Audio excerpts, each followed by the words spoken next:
we should do a whole session on Jim Harbaugh's stories. We could definitely do it, yeah. Well, I appreciate you guys being out here. Yeah.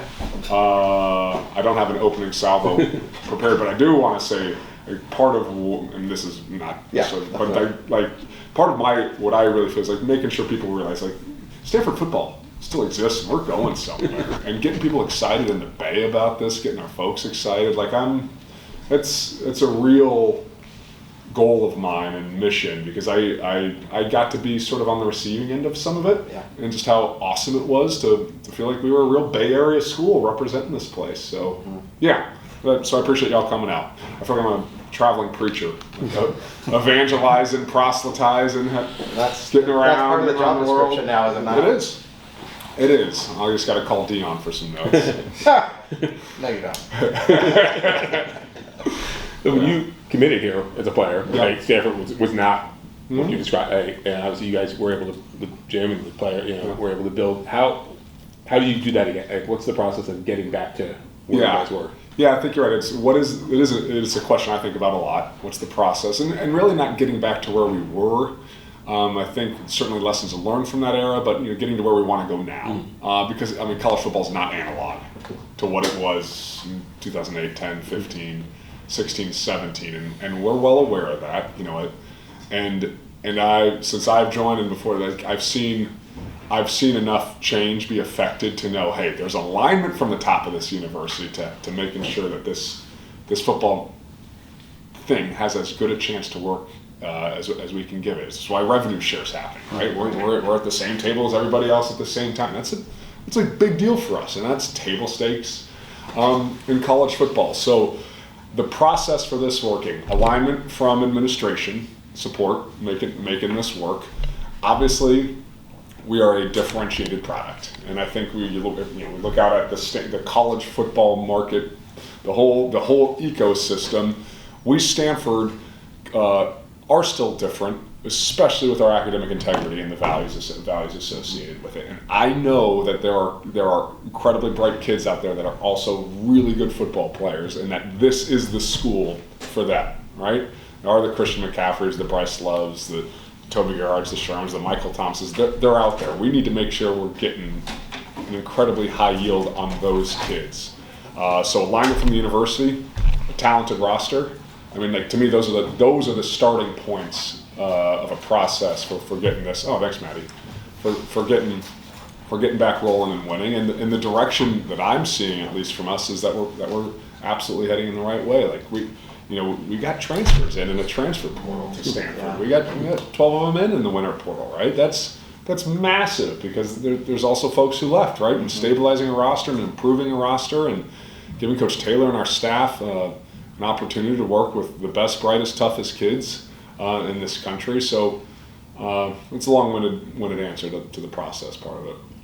Well, you've been on this job for, 4 months-ish? Feels it, something like that. And I'm sure every day is a new learning experience. So, what is, I guess, what's the hardest thing to learn, or what's been the biggest challenge? And then and how does that adapt into trying to get the program in the right direction? Yeah, I think every day there's a lot to do. Yeah. I'm realizing, and it sort of piles up more and more and more. And I used to, I remember talking to Frank Reich when he started becoming the head coach, when he became the head coach for the first time of the Colts. And Frank's a deep thinker. This was my last year playing. And he'd been in seminary. He was an ordained minister. Like he's the top of it. Like, man, there's no guidebook, handbook about how to be a head coach. Stuff just piles up and comes across the desk, and you have to deal with it. So learning how to prioritize that has been certainly a big part of this job.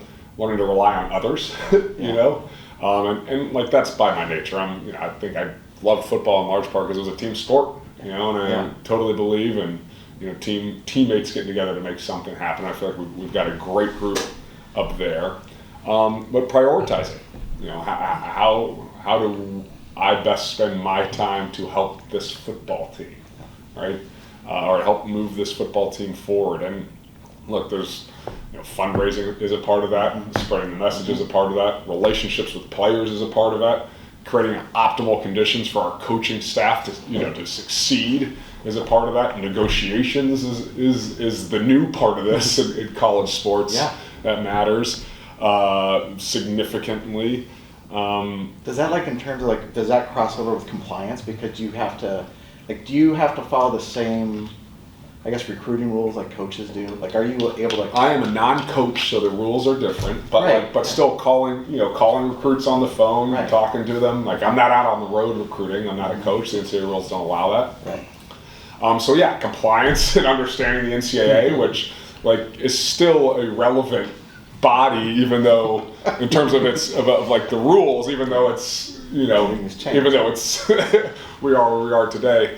And then working with Stanford and the academy. I mean, there's another part of the job, and President Levin and Provost Martinez and this amazing place that has, like any institution, has its own sort of quirks and culture. And part of why I'm here is because I think I understand a lot of it and lived it as an undergrad, as a grad student, and love it. Like it holds deep meaning for me. But yeah, learning. There's a bunch of stuff on the desk. Right, what needs to be taken care of, and how does that help Stanford football get better today? So that's sort of the questions I try to ask myself. Well, I mean, because this position is becoming popular throughout college football, do you like check in with peers that are doing the same thing? Like, I know Ron Rivera is going to be doing it at Cal or whatever, and all these other universities. Is there like a Ron and I have had some phone calls, and I have a lot of respect for Ron. I have nothing good to say about Cal, nor will I ever. Besides, my cousin Claudia lives in Berkeley, and I like her, and I love her actually. And like the food scene's okay, but otherwise. And well, then you have the job. But I've talked to Ron. Honestly, John Lynch has been a good resource. Chris Ballard, James Ryan Gregson, just people that I have known. I had the opportunity to speak with Brad Stevens a couple times, and I was in Boston recently and got to spend a few hours there because I remember I got to meet Brad. I mean, he must have been the coach at Butler for like a 2-week overlap when I was drafted by the Colts, and we would go throw at the Butler Bowl, like the football field next to Hinkle Fieldhouse. Sure. And he had an open door, so I remember meeting him in 2012, as a rookie in Indy. So and great organization. I'm excited to, once the Warriors run-ins this year, to just be a bug, and hopefully Steve Kerr's here and others. Oh, and your dad, I'm sure. And my father. Like, my father is has his ear to the ground on most things that are occurring in college sports, and he's lived in a lot of his spaces, and certainly rely on him for a lot of help. So it's a little different than, you talk to NFL GMs, but the roles that, in terms of the selling is more, what you have to do more than maybe an NFL GM where it's all player acquisition, things like that. So what's the balance for you in terms of the public-facing, selling Stanford, getting people excited, versus the helping Troy evaluate players, things like that? Yeah, it's a fantastic question, because parts of this job are similar to an NFL GM. Parts are certainly not. We have our director of personnel and recruiting in that office that really makes sure we're identifying talent. We're working with Troy and all the coaches on identifying talent, who we want here. And we ask, how do we get him here? I'm certainly involved in how do we get a young man to Stanford, right? And it's part of, I certainly want to believe I sell this place as good as anybody, around football. I lived it, and I know it's authentic when I talk about Stanford and what this place can be, for development of a young man, development of a football player, academically, socially, and I certainly believe deeply in this place. And then there's a bunch of forward-facing aspects of this role with different constituencies, with media, with our donor community, with our alumni, with students on campus that don't play football, with other coaches, and I don't know what that balance is right now. It is a little bit of whack-a-mole in some senses, which is to be sort of to be expected, I think, in any new job, especially entering a new job with an incredible sea of change and a massive settlement that's about to happen in April that'll upend. I mean, college football and sports have been upended, and this will hopefully bring actually a little sanity to the system. But and all while hopefully marching forward to something, right? And a lot of it as well is making sure our coaches are set up to coach and coach to win. And stuff has piled up on coaches' plates in college football and probably basketball as well. I think at an exponential rate the last 5 years, right? Like just the job description for head coaches, for assistant coaches has changed significantly. So again, I view a big part of my job as making sure I'm taking as much off of Coach Taylor's plate so that he can focus on doing what he does best, coaching football, X's and O's, and preparing our guys to win football games. You talked about the leadership from the top of the university. Yeah. There hasn't maybe necessarily always been the commitment to football university-wide. How important was it when you took this job at President Levin to sort of have that there? Vital, like a sine qua non, like super, relevant. Why? For maybe a singular reason, lowercase singular reason that I'm here, because there's a level of there has to be alignment, certainly at any university and at a place like Stanford, and we are wading into a new era of college sports, which means things have to change, and it can't be a toe dip, and test the waters out. There's a level of commitment, and that's what I felt from President Levin, and that's like with revenue sharing and that happening this year at Stanford was a big part of the alignment and the commitment.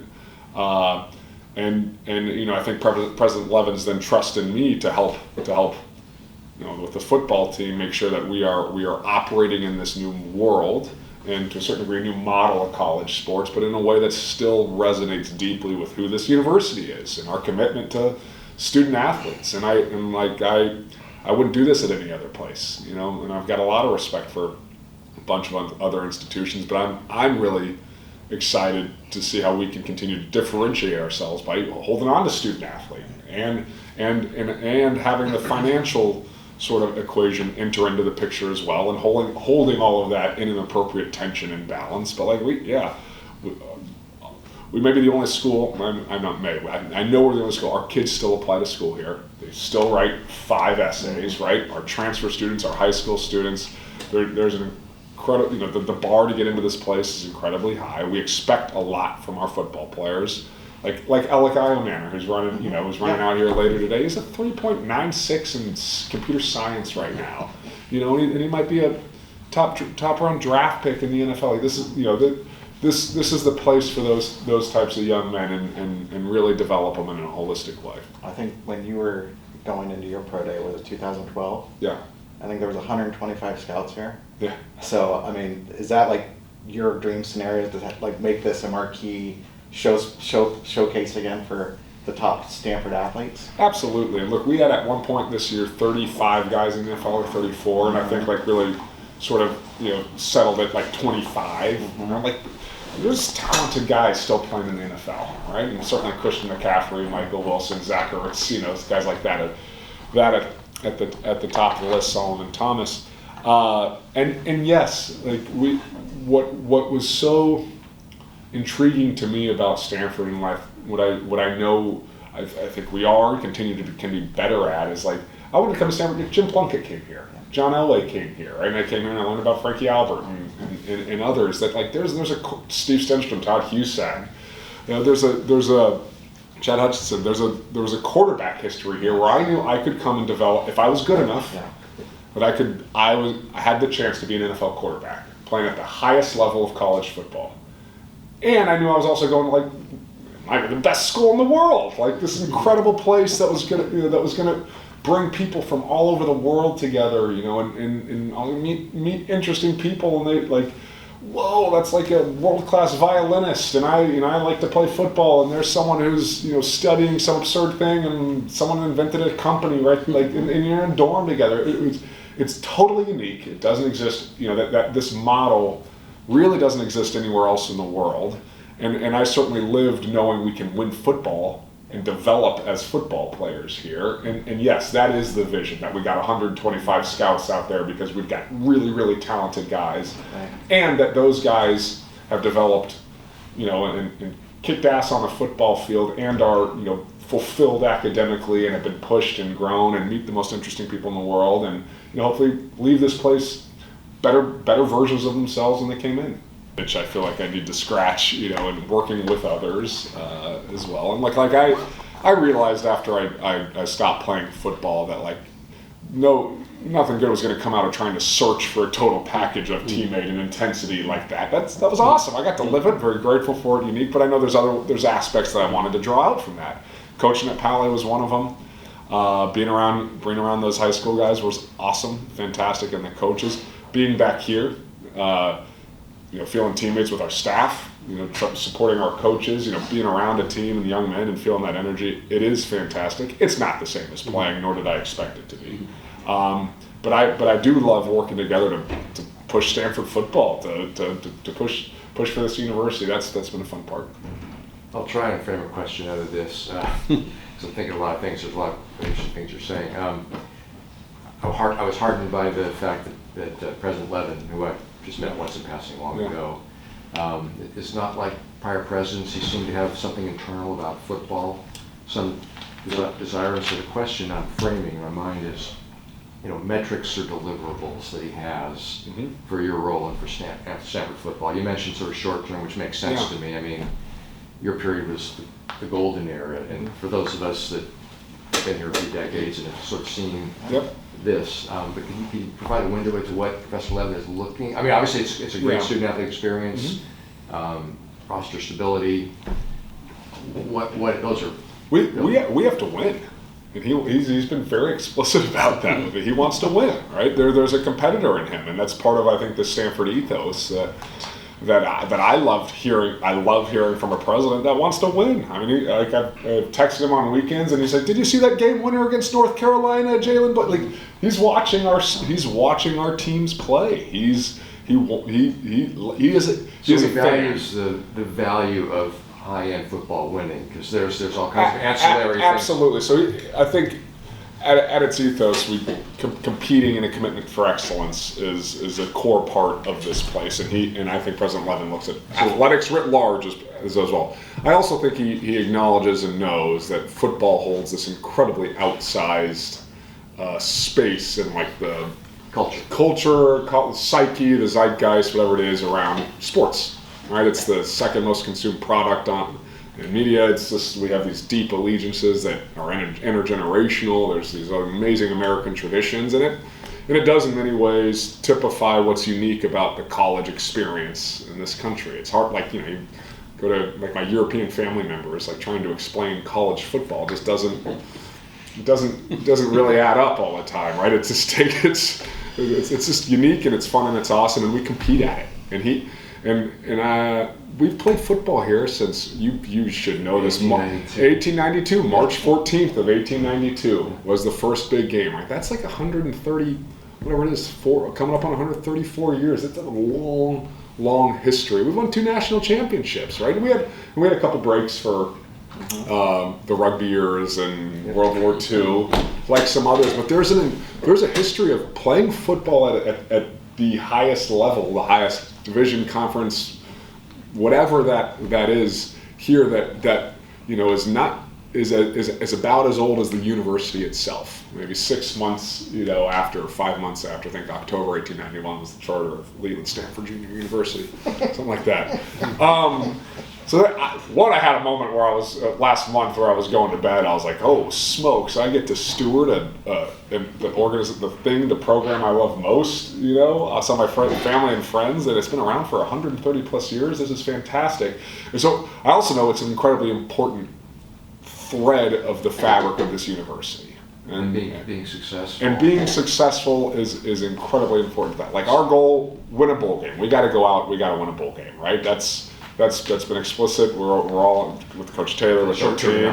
Yeah. That's short term enough. And then we got to win. We need fans in the stadium. We've got to put a product out there that people are excited about and win football games. And a corollary to that, this gets into my area and what I'm passionate about, is you go to some of these stadiums and some of these schools, their recent history, you can make a snarky comment about ours, but 30, 40 years, they lose more than they win, but you still see the core of 30 or 40,000 coming to the games. The Stanford fan experience for any sport is awesome, and I desire to bring it back for football. And winning's part of it. There's a Absolutely. connection. But the other parts of that, I mean, is that part of your? Absolutely. We're very focused on making sure folks know that there's big time college football Yes. being played in the backyard down here in the peninsula, and and I'm proud of that. I know we're going to be an awesome product. I'm encouraging folks, get to our stadium, have fun. I mean, it's an awesome time. You're missing out if you're not here. You truly are. I mean, the ideal fan to me is 6 or 7 times a year. The Stanford game is my happy place. Yeah. I want them to win. It's better if we win, but this We need more Platzes. Well, it's probably my job too, right? No, it is. It's all of our job, and we're committed to that, and getting folks out. Getting folks out, come cheer on. Because that enhances the athlete experience. Absolutely, and we've got a great home schedule this year. A couple of good we got the Bill Walsh legacy game. We got Notre Dame. We got obviously Cal. And Florida State's coming out. I mean, of all the oddities in college football, Florida State's playing Stanford in Palo Alto, California for a conference game, which is fantastic. It's great. The season change. Back to President Levin real quick. There's a little bit, to me, what I've spoken to him, in all our interactions, there is a small part of them as like, there's an inner Al Davis that's just like, just win, baby. Like, it's all, but win. That I feel a little bit of the Al Davis going out of him, and that's what's fun for him. Does he get, like, in terms, I'd imagine the challenges that have always been the same here. One, you have the admission standards that are so high. I'm imagining you're not fighting to bend those and get more. Nope. That's the same admissions. Look, I'm proud of it. Right. In fact, I think it differentiates That's us. why And my thesis is that there are those high school recruits and those few transfers a year that do, and I see it, that do get into school here, and that are really good football players. And so then, and like you said, in this day and age with finances and payrolls or whatever, that's the other challenges of balancing how that helps lure students in, right, and raising that capital. Yeah, absolutely. Like, It is. Salary cap management, making sure we're generating new revenue streams, philanthropy, finding ways to make sure we're doing this in a sustainable way with some solidity as a foundation, and yes, revenue share, NIL, it's table stakes for being serious about competing in college football. And again, I think of my story of for many. I came here because we were serious about football and serious, books and ball, and serious about the books. It's both, and that's part of what I think is so aspirational about Stanford is we do endeavor to do this. Like, it's hard. It's worth it. Is this as daunting as facing a Bill Belichick defense? It's a different daunting. And we get to play Bill Belichick this year, which will be fun for the card. But it's like a worthy nut to try and crack. This is a tough challenge. We've got a bunch of the right guys in our locker room. We've got a bunch of stuff pointing in the right direction. And the challenge part of it, to me, it makes it worth it. Yeah. It really does. And I do believe in this place, and I believe we can, and I believe that again, I think if you look around college, there's a whole lot of the same. There is a whole lot of the same, and we are different. We truly are, and I don't mean that in an elitist way, but I know that we have a unique value prop that we're bringing. Yep. Do you envision that the revenue sharing when it starts, sort of, maybe not evens the level for everyone, but at least makes it Stanford more competitive when, if you are in that, you might not be able to compete on NIL with some of the other schools, but if you have the revenue sharing, that sort of... Absolutely. To me, we at Stanford are at the same table at the same time with everybody else. And there's always been programs in college football that have, put more money into football than others. That's the reality. There's a full spectrum. I do think with this House settlement that the sort of guardrails get a little narrower, and you're going to have, a little... The spectrum's not going to be so wide, and we'll see what happens. I mean, college football changes afoot and will continue to be for a while, and we'll see where this continues to go. What have you learned about Coach Taylor in your couple months? You probably knew him a little bit before, Absolutely. but just what have you working with him? And... I've really enjoyed the X's and O's with Coach Taylor. It's been fun. I'm doing part of my job is making sure he has the time to focus on those X's and O's. I think it's part of what makes him a great coach. Putting points on the board, playing aggressive, playing bold, playing fast. So I've enjoyed working with him. I've enjoyed working with all our staff. They're hungry. They want to win. They want to develop these young men. And I'm excited. I'm excited for spring ball. You know, we're in finals week now. And yes, our guys are taking finals. Like, you know, we're that. And then we got spring break, and then we're back for spring ball. And I haven't seen these guys play in practice. The rules don't let me let us be around while they're really moving full speed. So I'm excited to watch them. I'm excited to see them. I'm excited for a quarterback battle. I'm excited to see who emerges. I'm excited for.